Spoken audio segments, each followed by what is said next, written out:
A deadlock over who should become the next president of Lebanon is opening a new chapter in the country's political turmoil. At midnight local time, just under 4 hours away now, Lebanon's most senior political post will become vacant. There's fears that failure to reach a speedy resolution could plunge the country back into civil war. And now it looks like it will fall to the military to keep the peace until a solution can be found. Hashim Ahlabara has been following developments from outside the Ba'abda Palace and joins us now. Hashim, what political manoeuvrings are going on behind the scenes to reach an agreement? And is an agreement likely now before the midnight deadline? Very difficult to tell whether the Lebanese will come up with an agreement, but we were told by senior advisor to President Emil Lahoud that the man might take some decisions tonight before he steps down. But he said that the decisions will be definitely constitutional. And, I'm sitting now just at the very entrance of the presidential palace, where you can see now some members of the presidential guard in the area. Quarter an hour before midnight, we're expecting President Emil Lahoud to walk out with his wife.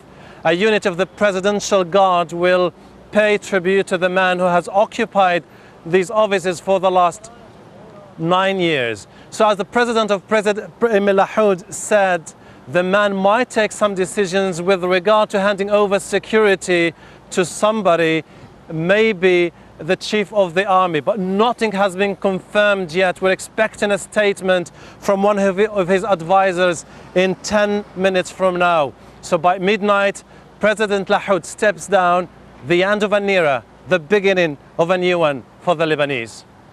Hashim, both sides have accused each other of arming their supporters. What action might either side take should they fail to find a president who is acceptable?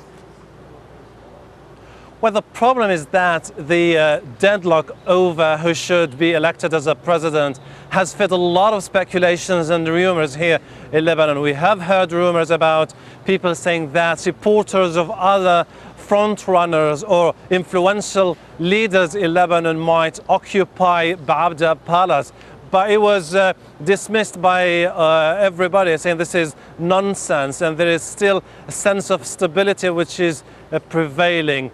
Of course, there's a lot of skepticism and fear that if Emil Lahoud steps down tonight with no replacement, that might create vacuum. A vacuum means, by Lebanese standards, more chaos and more uncertainty.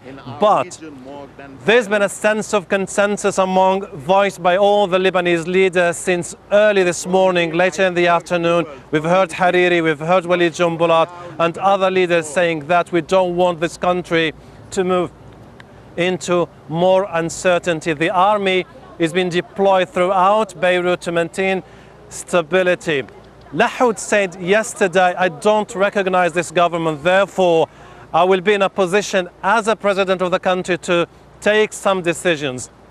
Interpreted by a lot of pundits and media analysts here that he might hand over security prerogatives to the army chief, but the government will stay as it is, undertaking all the other aspects of running the country. So the decision he has to make should be really constitutional. He should be very pedantic about outlining these prerogatives to the army chief, because no one wants the country to fall into a lot of uncertainty and chaos at this very, very crucial moment. OK, Hashim, we will of course keep a close eye on developments there at Ba'abda Palace and return to you a little later on. But now for a closer look at how this affects the wider political situation in Lebanon, we're joined by Nadim Shahada, a political analyst in Beirut. Thanks for joining us. Now, as we heard there, one of the possibilities is that President Lahoud may hand over power to the head of the army, General Michel Suleiman, to prevent Sinura from taking over. How would Sinura and the governing coalition react to such a decision? Well, it's not Sinura taking over as such. We've just had one of the lights go off, so we're a bit in the dark. But it's not Sinura taking over. It's the Sinura cabinet as a whole, assuming the prerogatives of the presidency. So it's the cabinet as a whole, and this is part of the Taif agreement, which is the constitution of the country. In a way, a lot of what is happening here can be considered as normal politics in any other context. You have a country which is more or less divided, but so are many others, and you have a constitution which regulates this division and regulates the conflict.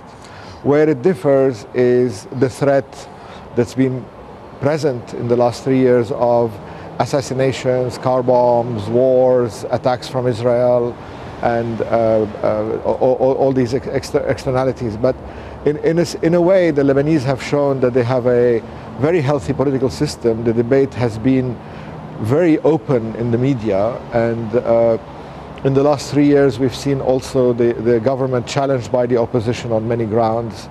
So it could be considered as normal politics unless something happens which do you think causes some violence. But it seems to be increasingly likely now, or at least that's a speculation, that President Lahoud will hand over power to the head of the army.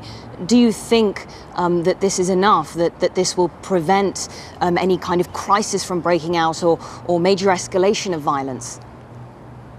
Well, there are lots of speculation, because it's not handing over the whole the power to the head of the army. It's handing over security, which in a way is a face-saving formula for President Lahoud, because he's already put himself in a corner by not recognizing the Seniora government or by saying it's illegitimate. But in a sense, it is legitimate because it's recognized by the whole international community. So one of the possibilities is that he will finesse it in saying that he's handing over security, but the army has security in its hands in any case, as it would in a normal situation. So it's more a matter of whether there will be any violence erupting, whether any terror act or assassinations would happen that will destabilize the situation. Do you think, I mean, you say that the army is responsible for security anyway, but do you think that if this kind of political impasse continues, that we could start to see divisions within the army itself?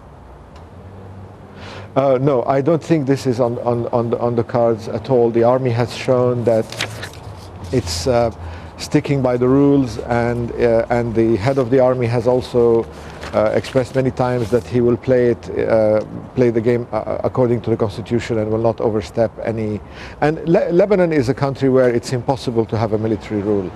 It's in a sense unique in the region, and it's also a country where no single group can take over power like you could have in any other country in the region.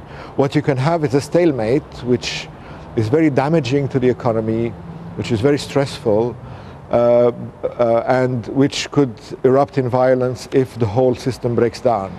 But I think the feeling in Beirut is that civil war, we've been there, done that, and there's no appetite for more, and there's a lot of compromise and discussions to get out of the impasse. And the impasse is a very serious political impasse, because the stakes are very high and they are very serious. The whole future of the country is being discussed after many traumatic events that have happened in the last 2 years. Nadim Shahada, thanks very much.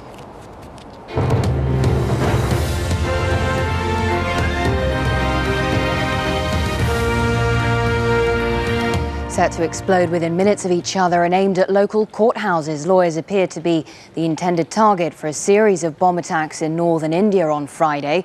The 6 explosions in 3 separate cities have killed at least 13 people. Dozens more were injured. Most of the dead were lawyers. Why they were targeted has not been confirmed, although some suspect it was an act of revenge. From the capital, Delhi, Matt McClure reports. 3 cities hit with homemade bombs. Near simultaneous strikes, timed to inflict maximum carnage. The targets are busy courtrooms, prominent symbols of justice in India's most populous state. Dozens are rushed to hospital, among them lawyers severely injured or killed. One bomb exploded in the civil courts, says this eyewitness. Within minutes, there was another. Chaos reigns in the aftermath as police try vainly to preserve the scene and collect evidence. Mobile phone networks in the area are disabled to prevent secondary explosions. Angry lawyers suspect the blasts are retaliation for a mob attack on suspected Pakistani-based militants When they appeared in court earlier this week,